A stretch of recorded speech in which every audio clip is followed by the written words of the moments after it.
Kaswabe, what we have here is the Toyota Crown Signia. Pag kinakailangan mo lahat ng information, lalagay ko na lang dyan sa pin comment below. Kaswabe, marami nagtatanong sa inyo kung bakit hindi ko nilalagay yung presyo. Of course, pag nasa dealership tayo, lalagay ko yan. Pero when it comes sa mga gray market and mga importers, meron tayong tinatawag na universal law.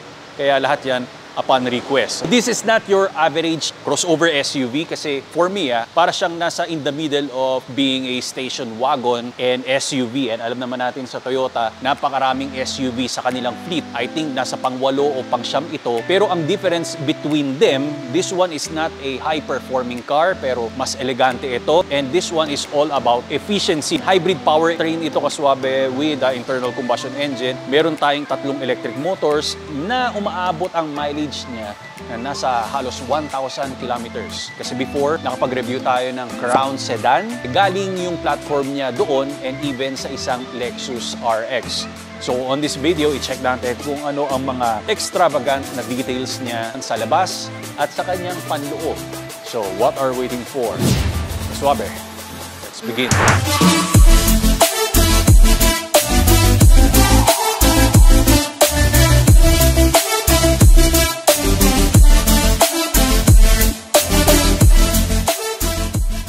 So, umpisa natin dito sa kanyang panlabas na itsura. Mas beautiful nga pala ito kung i-compare natin doon sa Crown Sedan. Pero kakaiba rito, meron siyang hammerhead na front bumper. Actually, ang ganda ng sculpture niya. Tapos may konting butas or slight air passage siya doon. Hindi ko lang alam kung functional talaga. Sa itsura niyang to, mukha siyang Lexus pero naka-Toyota badge pa rin tayo. High-end grille ito that fades away ng pababa. Meron kang camera, then radar natin for the Toyota Safety Sense. Tapos mas pogi siya kasi meron tayong splitter dito. Ang ground clearance, I think mga nasa 8 inches or ilalagay ko na lang yung pinaka-specific niya na measurement. Sa ilaw naman, usually, ang main headlamps nasa taas. Pero ito, yung daytime running lamps natin, then nag-overlap na lang yung pinaka-turn signal. That's why it's very slick. Kung titingnan natin, ang ganda, elegante ng itsura niya. Main headlamps, hindi mo na kinakailangan punasan yan pag madumi kasi meron tayong headlight washer. So overall design, para sa akin mas beautiful ito compared doon sa Crown Sedan. Gusto nga palang i-flex ang kanyang key fob. This is not your typical na Toyota key fob. When it comes sa Crown Signia, ganito ang itsura niya. More on nasa luxury side siya. So beneath the skin of our Crown Signia, naka 2.5 liter tayo, hybrid 4-cylinder na powertrain and petrol engine ito. This one makes 243 horsepower and hindi lang ibinigay mismo ng Toyota sa akin. Siguro hindi lang nila na i-message kung ilan ang pinaka-max torque nito. Pero again, this is not a high-performing car, kaswabe. Ang 0 to 100 nito is nasa 7 seconds, all-wheel drive. Then, ang maasahan natin dito ay fuel efficient naman siya kasi aabot ka ng 16.1 kilometers per liter. Wherein sa segment ng mga crossover SUV, hindi naman lahat ganon. Yun ang kagandahan ng pagkakaroon niya ng hybrid powertrain. And one more thing, kaswabe, naka-old school pop rod pa rin ito. And sana someday ma-update nila yun. Kaswabe, naka Bridgestone tires nga pala tayo. Ang sukat ay 235, 45, and R21. The fuel door cap is located naman sa left side. Ingay ng aso. When it comes sa kanyang rear body, station wagon ang itsura talaga. Ang haba ng ating third brake light na naka-integrate sa high wing spoiler, shark fin, wiper natin. Medyo madungis nga lang kasi andito nakalagay. Kung ako masusunod sana, nasa ilalim dito. Kaya lang meron siyang camera. So ibig sabihin, i-adjust na lang. Okay, nagpapaunahan yung mga aso. Ngayon, to add more premium touches, when it comes sa ating rear tail light, naka-LED to. Siyempre, horizontal light bar that goes through around na naka-wrap sa ating tailgate. Crown Toyota badge, HEV all-wheel drive, and piano black ang ating lower bumper with the safety markers. Meron bang... Wala akong makita na exhaust pipe, pero parang andun. Meron. Dun sa left side. Talagang binaba ko pa yun. Power tailgate ang meron tayo. So, pag inangat natin, ang marireceive mo na cargo space, kaswabe, behind ng second row seats natin is 731 liters. Behind first row naman is 1,949 liters. Floor matting natin na Toyota Crown, added to. Mas maganda, naging premium. Meron kang konting spasyo dito sa ilalim. At tonneau cover. Yan. Pwede mong hatakin ganyan. Pero pag ayaw mo naman, balik mo lang ng ganun. Yung seats natin, para i-fold down, meron ka lang latch na ipupull dito and magkabilaan sila, pull mo lang. Ngayon, pag ibabalik mo siya, voice command yan, hindi biro lang. So you have to go again sa second row para iangat mo. Pero pag naka-block ang structure ng ating tonneau cover, pwede mo rin siyang alisin. Atakin mo lang. Easy to deal with. So natapos na tayo rito, transfer naman tayo sa interior. Introducing Autosport. Kaswabe, this one is the world's most innovative mobility scooter that we can get para sa ating lifestyle and sa mga kababayan natin na PWD. Madali lang to. Comes with 2 separate parts na pwede mong gawing trolley at the same time. Installed nga pala doon sa harap ang iyong illuminated LCD display for you to see the performance and enhanced lighting system para sa safety precautions pag nasa road ka or sidewalk na pwede mong ilagay sa sports car or regular car na trunk kasi maliit lang ito and very lightweight. Within seconds, ang dali lang i-assemble. Up to 10 speed ang kanyang taglay and 10 kilometers per hour ang kanyang maximum na pinartneran mo ng shock-absorbing flat-free tires for advanced performance and auto braking system. At hindi lang sa kotse, mantakin mo pati sa tren pwede. And flight approved ang ating baterya.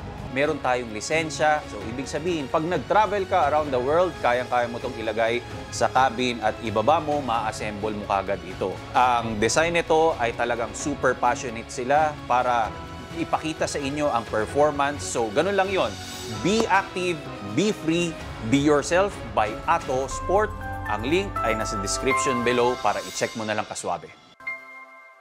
Kaswabe, moving forward sa ating interior ng Crown Signia, ang nararamdaman ko rito ay hindi siya basta Toyota na kotse. Kumbaga, nakikita natin yung badge ng Toyota dito, pero this one is a Lexus interior. Lalong-lalo na yung infotainment natin, itsura ng mga vents, very beautiful, yung ating center console, and even the seats are sexy. Available nga pala yung power adjustment. Hindi nga pala manual adjustment yan, and napaka-roomy. You can bend your legs straight talaga. Tapos meron ka pang enough space dito sa likod. And medyo may pagka-caramel-like yung body color niya. Hindi tinipid talaga yung material dito. So, ibig sabihin kahit papano, nataon talaga na expensive at pinagbutihan yung bawat detalye dito. Kung tatanungin mo ako kaswabe, nakasakay ba ako sa isang crossover SUV?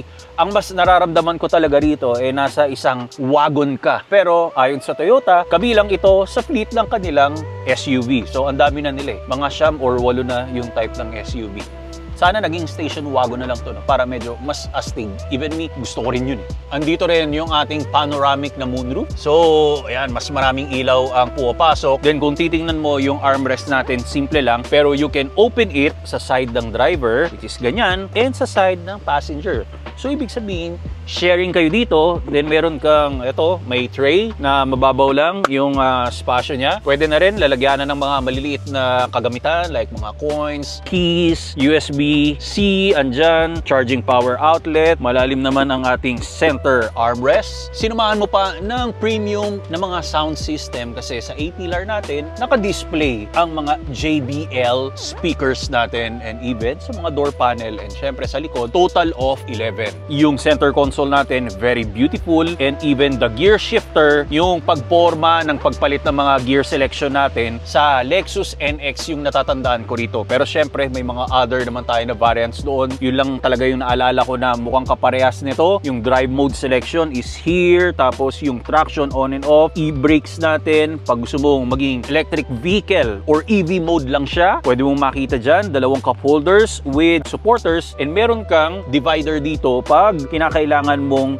mas maraming lagayan. Ngayon, ang very interesting dito kasi, meron kang malalim na storage, pero kung titingnan natin, dual ang kanyang purpose kasi even my iPhone 15 Pro Max, pag in-insert lang natin, automatically, syempre, meron tayong wireless charging platform dito, okay? Available din yung mga USB-C natin, 2 slotting yan. Ang ganda ng mga toggle switches na parang Lexus talaga. Ngayon, ang ating infotainment system, this is 12.3, tapos integrated nga pala yung volume volume knob natin dito sa ilalim, and very responsive. Ang naalala ko naman dito, syempre, nakapag-review tayo ng mga Prado and even the LC300. Yung Prado ba parehas? Basta alam ko yung LC300, syempre yung GR Sport nandyan rin. Ngayon, pag inilabas natin yung camera, dito lang maraming medyo na ano yun ng konti kasi automatically it circles around. Nakikita mo yung underbody, kung sino man yung pwede natin makita dyan. Tapos pwede mong ibahin yung view. Pag tinouch mo yung icon dyan, magiging egg shape yung camera natin. I don't know if this one is very useful, pero sa mga owners, pwede naman yan. Pero pag ayaw mo ng ganyang klase na view ng ating camera, kasi available naman yung 360 natin, i-shift mo ito sa ating drive na gear selector. Then, mag-iiba yung itsura ng camera natin. Makikita mo yung overhead, at least meron pa rin tayong selection. So, start and stop nga pala ang switch natin to turn the power on and off. At ang inaasam-asam ng lahat, available din ang ating wireless Apple Play and Android Auto. Available din yung ating Toyota Safety Sense. I think this is 3.0,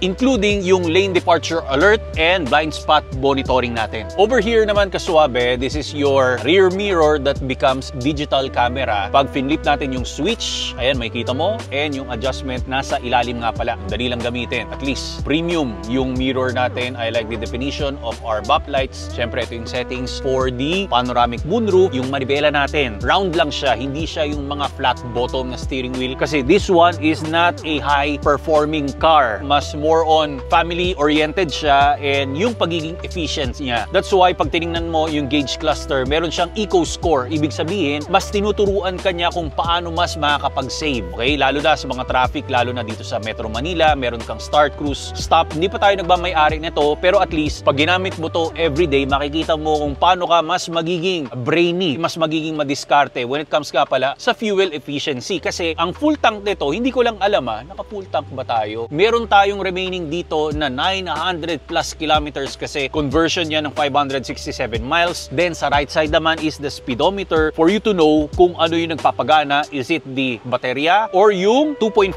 liter natin na 4-cylinder? Syempre hybrid powertrain, and ang daming information sa ating gauge cluster which is very understandable. Ang daming kailangan dyan. Ang cool stuff pa rito kasi pag binago natin yung drive modes, ala Lexus talaga yung lumalabas na interface sa kanya. So pinaka-aggressive syempre nandyan yung sports mode natin. Pero I'll leave it sa eco kasi naka-standby lang naman tayo dito. Well kasuabe, before we proceed dito sa ating last row, gusto ko lang ipakita sa inyo na available na ang ating new Rico Suave merch. Yan. Inspired nga pala siya sa esports, and nandyan yung mga brands na tumulong sa atin. Katulad na lang ng Speed 7. Ayan, nakikita nyo yung branding nila. So this one is only 849 pesos. If you want one, nandyan yung contact information ko sa baba. I-search nyo na lang Kasuabe. Then dito siya sa harap, and ito naman sa likod. Walang Rico Suave kasi pinasadya ko lang to. Pero mananatili yung YouTube and R na icon natin. So dry fit and honeycomb yung pinaka material niya. I'm sure bagay sa inyo to. This is our new Rico Suave merch. Available na. Ngayon sa second row tayo. Wala naman very special dito and crazy. Pero ang nakikita natin is very comfortable para sa 5-seater na crossover SUV. Maluwag, katulad ng sinabi ko rin kanina, yung spasyo. Ito, sobrang atras na nito. Dito kasi ako nakaupo kanina Kasuabe, diba? So this is my legroom. Meron kang pocket dito. And even yung mga hips ko, yung posture, maganda naman. Available din yung armrest natin with dalawang cup holder. Pero yan lang. Dito naman sa ating door panel, you have brushed aluminum na release handle, JBL speaker. Available din yung heated seats pero ventilation. Wala nga lang armrest, meron kang coat hook. Damay tayo rito sa panoramic natin na moonroof. Yung map lights natin is nandito sa likod. Gayon, pag gusto mong i-extend yung ating cargo space, madali lang yan. May latch dito sa upuan.